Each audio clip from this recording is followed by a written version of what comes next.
and I am the founder Upscale Consulting, which is a financial consulting firm providing financial services, basically matters access capital, financial planning, and we also do some business advisory. My background is in finance. I've worked in the financial sector for 10 years plus. And basically what I do, I leverage what I do from my work experience. I worked in credit analysis and risk management.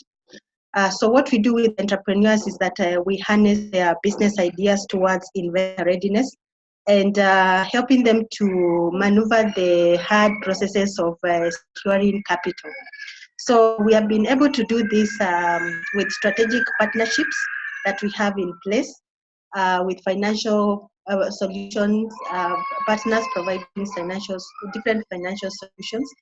And this it has been quite an interesting journey. One of the things which made me start Upscale is that I realized that there was lack of information with regards to what financial solutions are out there. And I found Upscale at the time when interest cap happened, and there was a lot of outcry from SMEs. Where do we find money? I was getting a lot of inquiries around that, I think from people because they knew what I used to do.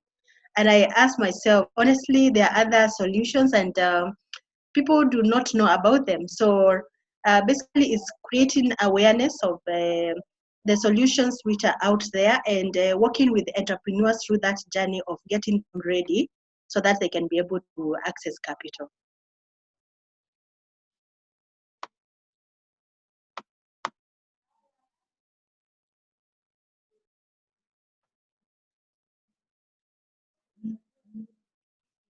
Microphone, all right.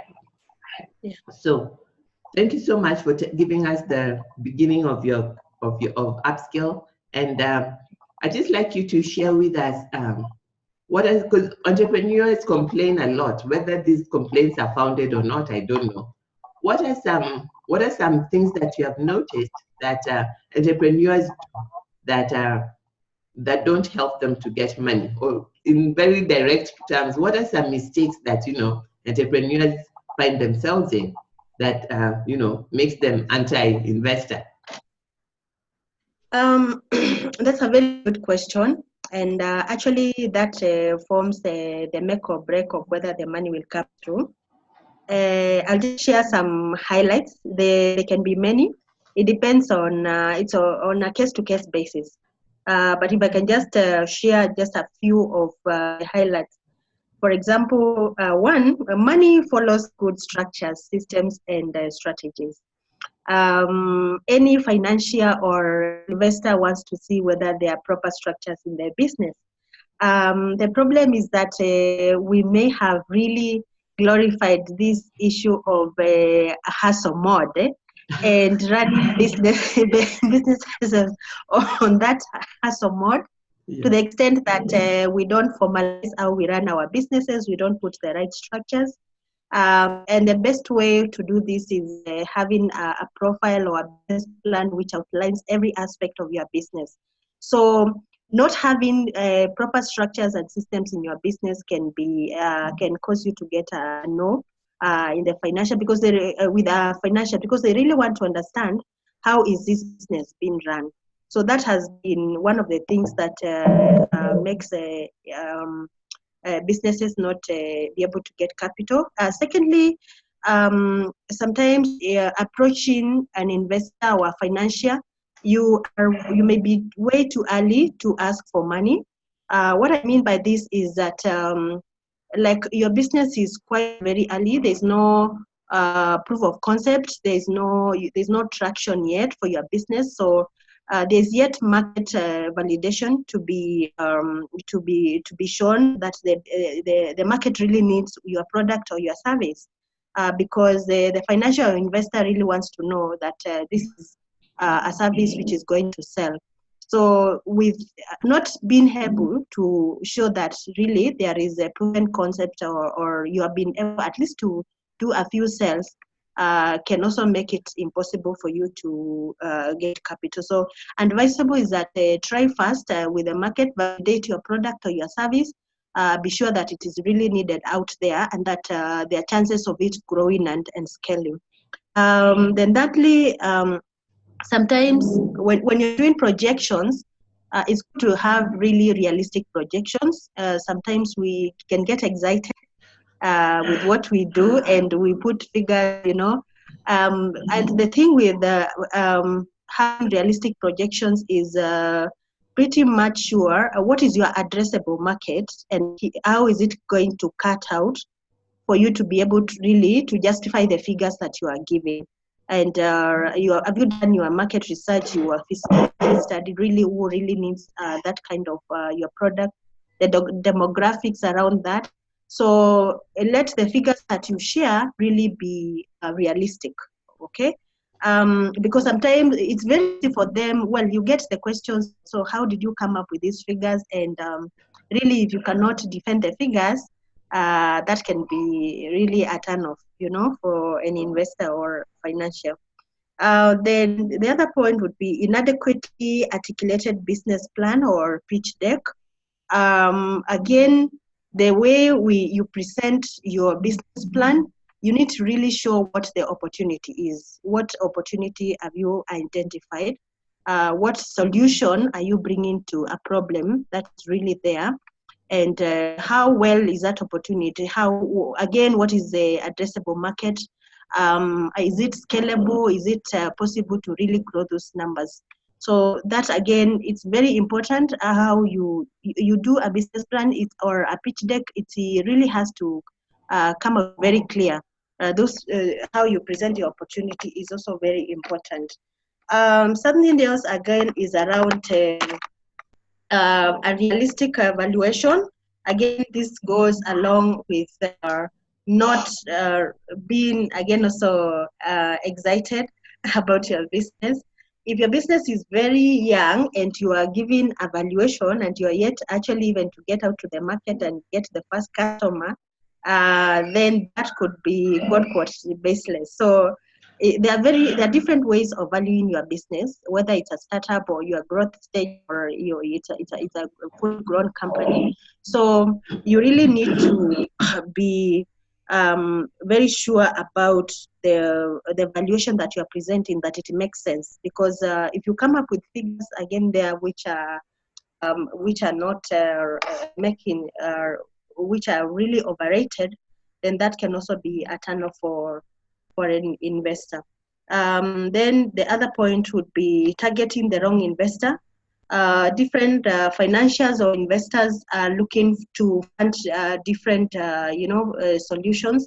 It could be like their preference in a certain sector, or the ticket amounts that they are doing, or the horizons, that is the period that it takes, and you are pursuing, an investor who is not interested in your, in your area. So again, that also can be. So it's good to identify, to match your need with the investor that you are pursuing, that really is your match. Again, so money is not just looking for funding is not just about the money. It's also good to get someone who can add value to your business as an investor. They can be able to grow your business. So it's good to be very strategic on the kind of investor or financial that you're bringing on board. And finally, I could say also not using professional help, and that is what we do at Upscale. It helps really to just bring some things into perspective, because what you present, sometimes you can be shooting yourself on the foot and you do not know. So I have met clients and they are serious about what they are presenting, and really when you look at some of the things, you can clearly tell that something is not going to go really well. So it's good to seek professional help, and that is something that we do at Upscale. Okay. Wow. Thank you so much, Stephanie. There's quite a number of mistakes we are making out there, and I was noting them down as she was sharing them with us. For those that are joining us now, I'll just read them.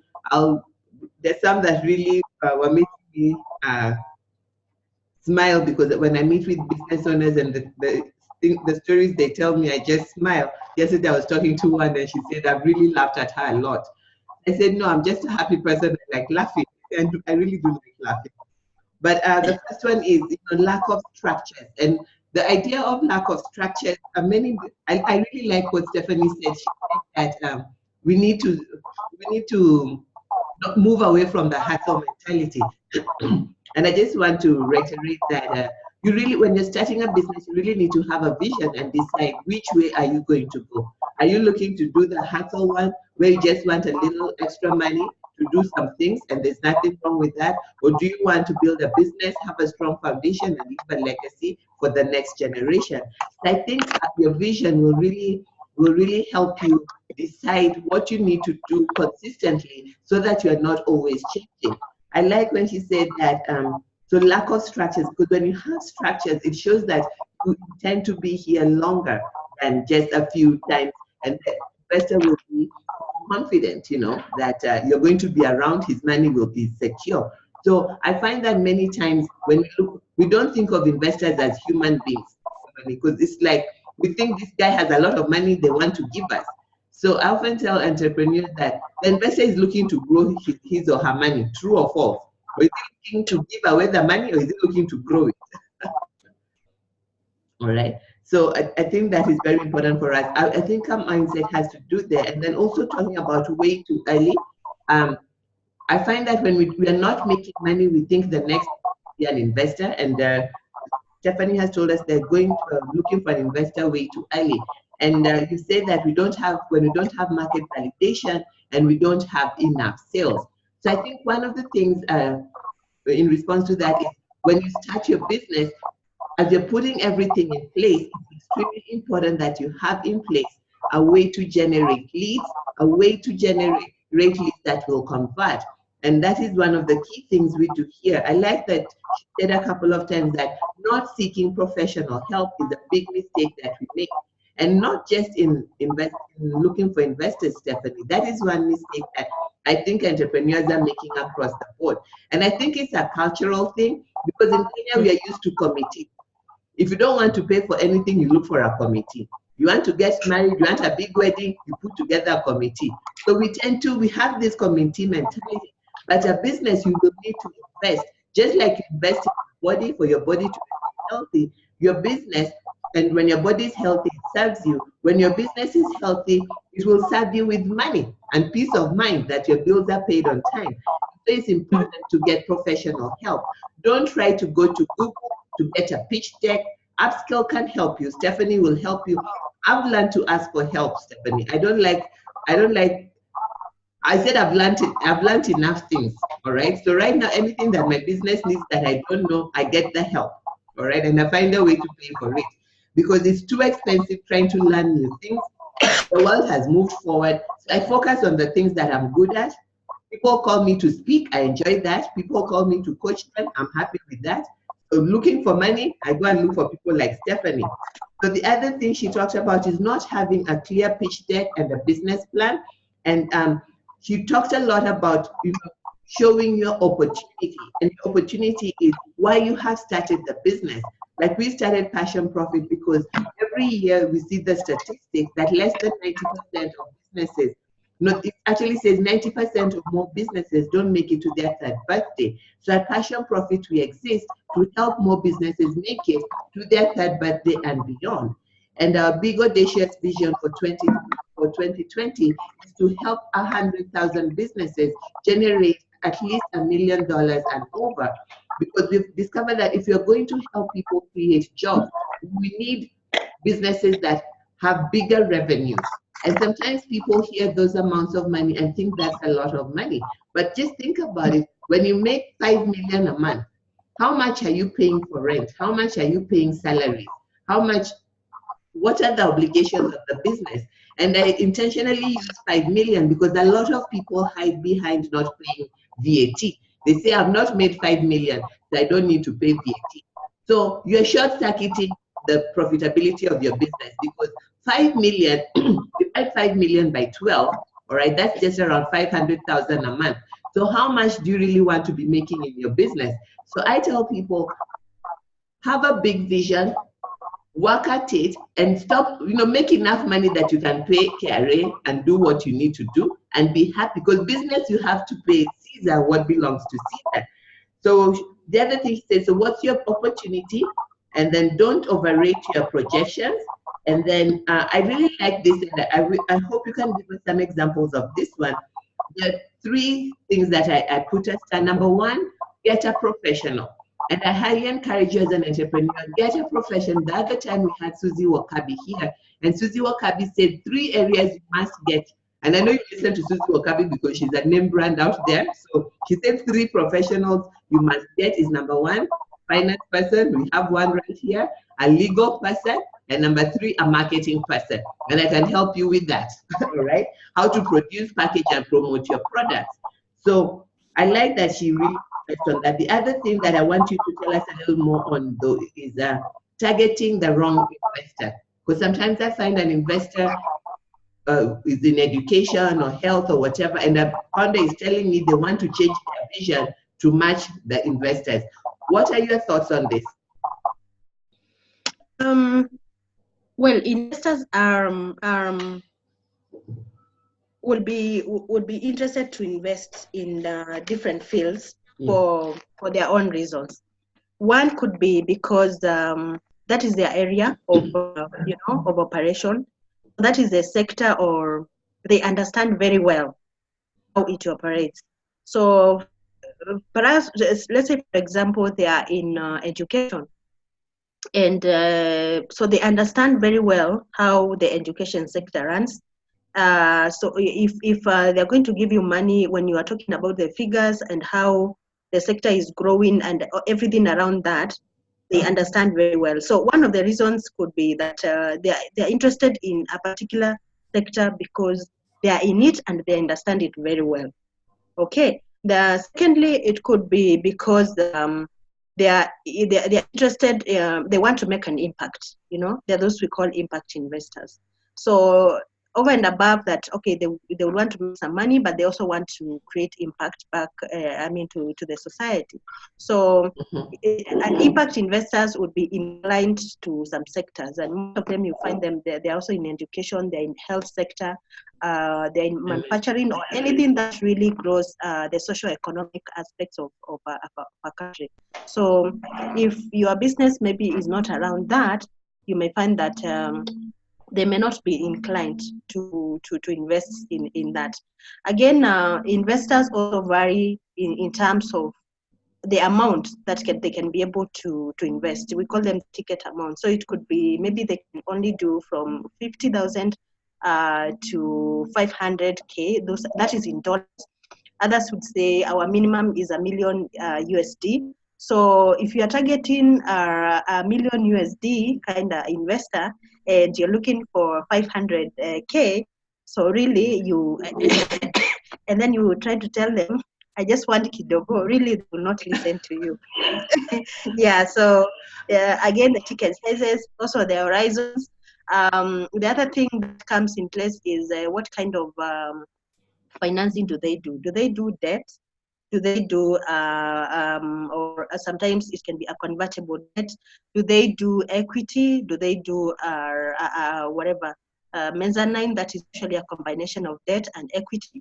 So again, also you need to have the information about what kind of funding do they do, and are you ready for it? Like some entrepreneurs I've interacted with, they are not open to equity because there's this feeling that we are going to get someone on board and they will change the vision of our business, or they sit in our board and they are going to start calling shots in our business. So if that is not the kind of investor you want, then maybe you're better off pursuing debt or convertible debt. So it could vary because of all that. Again, the horizon, that is the period. Like if you're looking for 5 years, and you're looking for a debt for 10 years and they can only do 5 years, then you see again there's no compatibility. So whoever investor you are pursuing, it's good to know really that they fall under what you are, under your terms, that you are compatible in the needs that you have and what they are providing. Yeah.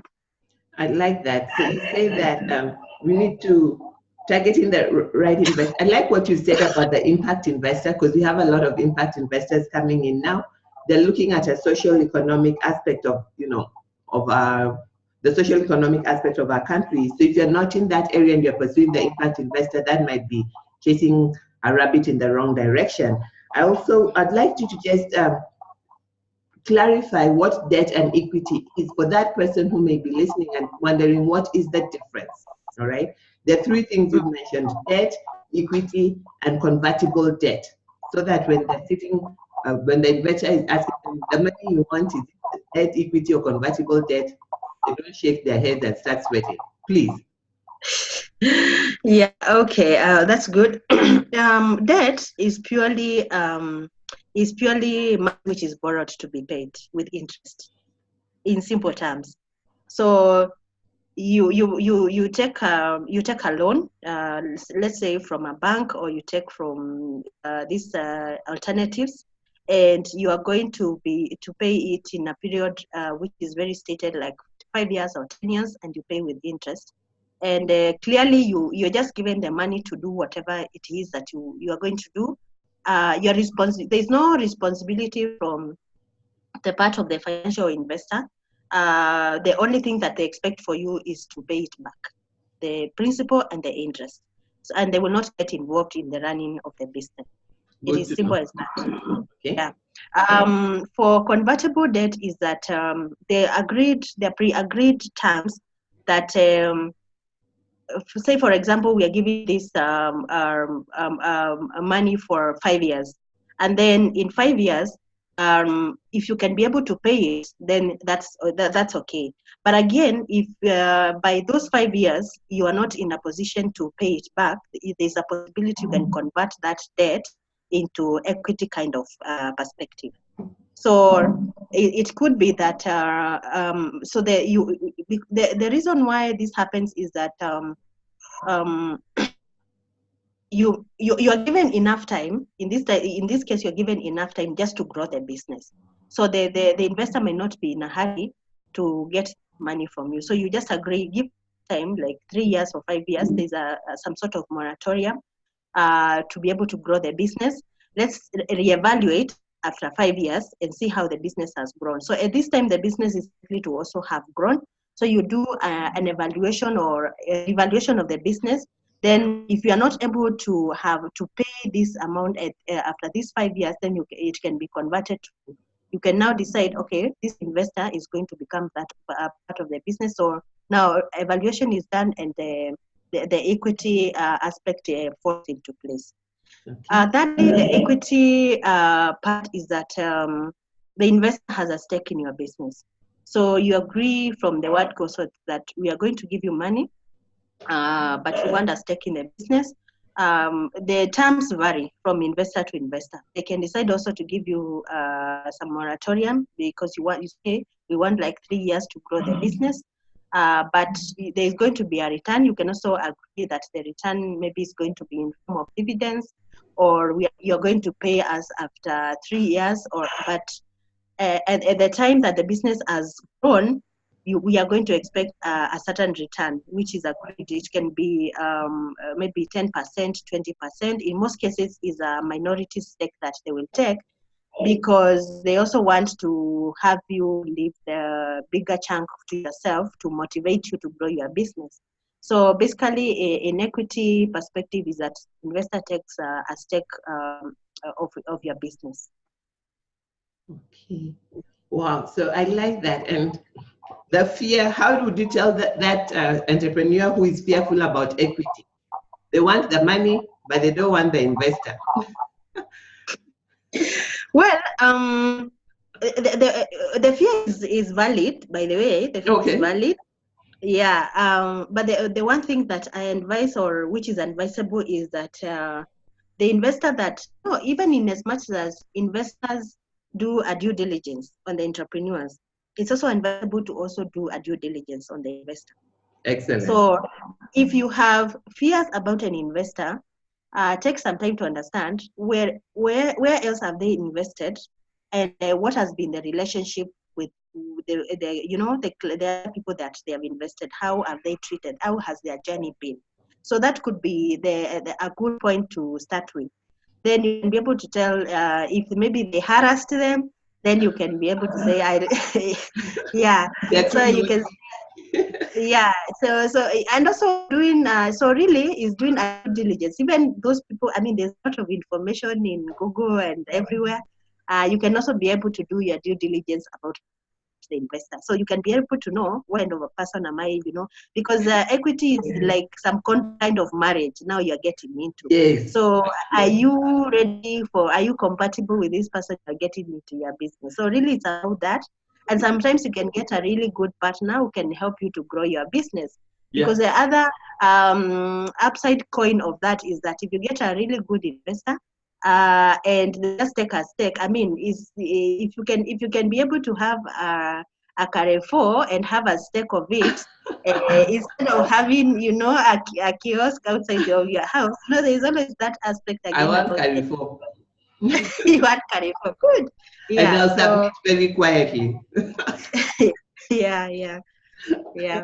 I like that. I was actually going to ask you, are there some, because we focus a lot on the entrepreneur, are there some traits of a good investor, or some things you can tell an entrepreneur to look out for when they're on this investor journey? What are some things to look out for or be careful about? Well, from the word go, you need to be careful on the nitty-gritties of your business. What I mean by this is that protect your business. Yeah. If there are aspects about it that you need to protect, because again, I've had cases whereby you share your business idea, and the next thing you see when you are still running around looking for money is being launched. Oh my God! Oh my God! Oh my God! You can imagine, yeah. So that has happened. God. So protect your business before you get out there and get excited and start sharing your business. Then now, as you against them, there's at a point, not from the word go, that you tell them to sign an NDA. That can be a put off. You can put them off by that. But once maybe you have really seen that there's interest from their side, then at some point you can get them to sign an NDA just to also protect yourself. The other thing would be the things they look out. Basically, is like what I was saying is, are they people of good ethics? And some of this information could be out there. Well, we are living in times when we are trying to clean our 1000s. You can find yourself in trouble, when we find that some money was cleaned in your account. So be very careful that the money also you are getting is very clear, or someone is just getting their money from the Cayman Islands and bringing it in Kenya in the wrong ways. So thing is, like I say, do your due diligence, really understand this person who is coming to invest, and especially if it's not a structured kind of funding, like you see we have the VCs, and we have the VCs are the venture capitalists. Those ones are usually a bit structured, and again we have the PE funds. Those are the private equity firms. So they build a fund and basically they look for opportunities to invest in.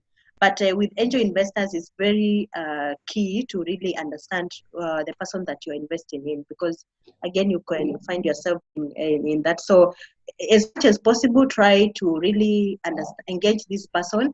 You could, even if it means getting a third party to also do for you a due diligence, it is better safe than be sorry. I like that. Wow. Stephanie, thank you so much. Time is really moving along here. And if you have any questions, please put it on Facebook. I see a couple of people watching us on Facebook. Thank you so much. If you're watching from Zoom and you have a question, please let us know your question as I get ready to wind up the session. But before I do, I'm going to share with you an event that Stephanie is having in August. Stephanie, please tell us about this event, and then we can carry on. Get funding. Yeah. Thank you for this. This event basically is for youth. Our target is youth. There is grant funding which is available for youth, and basically we are trying to create this platform for them to come and learn what it is about. One of the things that we are going to be doing is just to share some highlights of them to understand how they need to prepare themselves to access capital. Then we are going to have like a peer-to-peer learning from entrepreneurs, which is going to be in form of like a panel. And we'll have young people. We want to do it real. We're not going to have those who are really up there. We're going to be very realistic in that we are going to bring in youth who have been able to successfully raise capital, just to share what their journey has been, for the youth to understand how that journey is, and also to motivate them that they can be able also to be able to raise capital. Then we'll have the grant funders present also to really present how they need to package themselves, how they need to go about applying for this grant. So we are calling on all the youths from, we need numbers, actually we need numbers to the tune of maybe 10,000. Wow. So we need as many numbers as possible to come in. There could be some good, exciting news around this, that actually the registration fee, we might strike it off, but we are going to communicate that as we go along. So please keep your eyes on our page. We are going to be communicating that. But we want as many youths as possible, even those with ideas and they just wondering how to bring it on board. We are calling on all youths as much as possible to come and listen. And we are going to be holding other events targeting different groups. The next time could be women, the next time could be SMEs, or just keep your eyes on our platforms. We are going to be sharing this as we go along. We want to be able to demystify this area of raising capital, so that we can be able to see many businesses really grow and scale. Thank you. Thank you so much, Stephanie. And before I let you go, two of your favorite books and quotes that you shared with us. One of her favorite books is by Jack Canfield, How to Get From Where You Are to Where You Want to Be. And a quote from that book says, to achieve major success in life, to achieve those things that are most important to you, you must assume 100% responsibility for your life. Her other favorite quote from a book by Dr. Charles Kinuthia, a serial entrepreneur and business coach. The book is called Unlimited Possibilities. And the quote is, fear will cause you to fail, but faith allows you to fulfill your specially designed destiny. Stephanie, any parting shots for our viewers and listeners later of the recording? Thank you so much. It has been a real pleasure conversing with you this morning. Any parting shot from you? There's a lot of money out here looking for a home. So you just need to make your home inviting for the money to come to your home. So what I mean by that is put the structures like we said, prepare your business very well and make it very attractive for the money to come to your home. That is all I would say. And if you need help with that, that is something that we can be able to help you to put together. Thank you. Thank you so much, Stephanie. That was Stephanie Nguku from Upscale Consulting. She's a professional financial consultant helping you to access the finance you need to grow your business. All that due diligence stuff, instead of trying to go to Google, go to Stephanie and find the right way to do it. Save yourself the stress. Stop trying to find access to capital through committee mindset. Look for a professional to help you. And Stephanie is one of the professionals we have. Thank you very much, Stephanie. And as I wind up, I just want to share with you, viewers this morning, a few exciting things that are happening at Passion Profit. From Thursday next week, every Thursday we have Founders Conversation, and we're very excited to announce that from next week, Thursday, August the 1st, we'll be meeting at Park Place Business Center. every Thursday at 8:30 a.m. to 9:30 a.m. Park Place Business Center in Parklands has agreed to host us, and Founders Conversation will be held there live and recorded. So if you're able to come, please join us. If you're not able to come, we're still going to have the broadcast live on our Facebook and on Zoom for those that don't like Facebook. And our goal is to help you get the insights and strategies you need to build a profitable business. Building a profitable business requires different complex things. You don't have to do it alone. You can get the professionals to help you. And at Passion Profit, we provide mentoring, networking, and access to capital. Our mentoring is designed to help you generate qualified leads so you can turn them into clients and make the money that you desire. In our networking, we have Founders Network. If you join us on Thursday, you can learn more about being a physical member of the Founders Network or an online member. Or you can set, I think on my profile today, I put a sign up link. You can check it out there. And access to capital, we have different financial institutions that we work with and people like Stephanie to help you be ready so that the financial institutions accept you. So every Thursday, 8:30 to 9:30, Founders Conversation continues from 10 a.m. to 4 p.m. We do provide Founders Clinic one-on-one. You can book an appointment and have a meeting on video if you're not in Nairobi. If you're in Nairobi from next week, we're going to be at Park Place. It's by appointment, so we encourage you to make the appointment. And finally, every month we have a resource, and the resource for this month is 7 Essentials of Generating Reliable Recurring Revenue. I keep telling you that until you can grow your own money, nobody will give you any more money. So to grow your own money, there are various things that you need to know. And this resource shows you 7 essentials that you need to generate reliable recurring revenue. And one of them is having a strategy to ensure that you're generating qualified leads. I'll ask you today, what have you done to generate a qualified lead? Networking is great, referrals are great, but they're not predictable. However, if you have a strategy and a system to generate qualified leads, this is all automated. You get leads coming into your email box. You can have those leads followed up by email marketing, or you can have somebody call them up and convert them into paying clients. That is one of the things we do at Passion Profit. If you need to know how to generate qualified leads to turn into profitable paying clients, you can always get this resource from our website. You can call, our number is not on the screen today, but our number is right here. You can call that number or send an email to that email for extra help, and we'll always be willing to help you. Thank you so much for everybody who has joined in. I do not see any questions. Let me make sure that I don't skip any questions here. Stephanie's info at upskillconsulting.co.ke. It's on the flyer that I shared earlier, and their website is upskillconsulting.co.ke. If you need help with getting investor ready or accessing investors, she has a network of investors who support small business owners. Make sure that you get in touch with her.